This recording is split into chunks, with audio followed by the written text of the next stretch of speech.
Tiger Woods está queda número 1 ribe classificação de PGA. Está seguindo Adam Scott de Austrália, Henrik Stenson de Suécia, está na de 3 lugares. Americano Phil Mickelson de 4 puestos, na de 5 puestos Justin Rose de Inglaterra.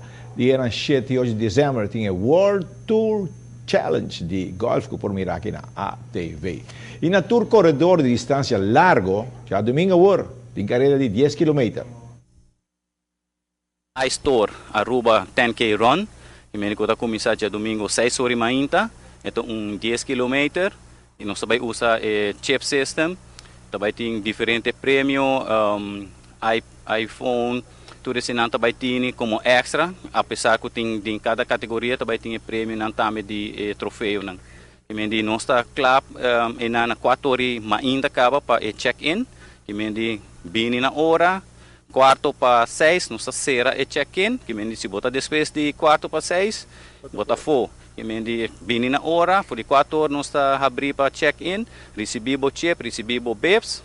Se você não inscrever ainda, vai inscrever, é 25 florins e botar aí dry fit shirt junto com a inscrição. Usando o chip último tempo que você mira que te ajuda tu evento? Simplesmente para vir com o chip se acaba para esse nível. E agora que nós também fazemos simulator junto que essa nos promete teste com o nosso próprio chip system, de IPICO. Então, esse também nos promete careta com o chip system também, apesar que o Ibiza também tem para ajudar nós.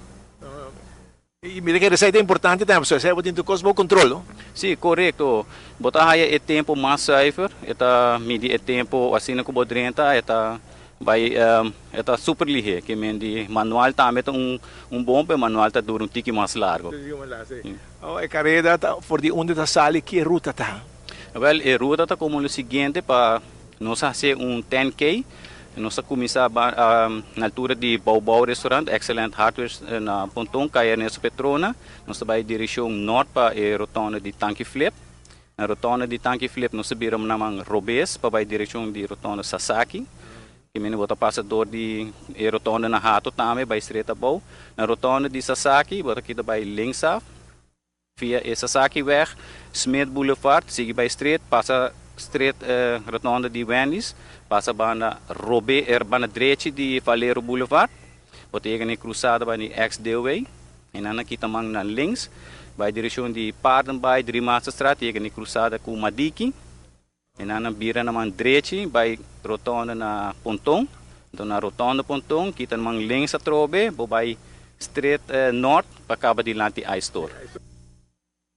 Agora inscrevi na tempo, já 4 para 6, já domingo manhã está ser a inscrição, já que a Careda está ali para 6 horas e meia de manhã. E Messi está ganhando sapato de ouro, viaja mais.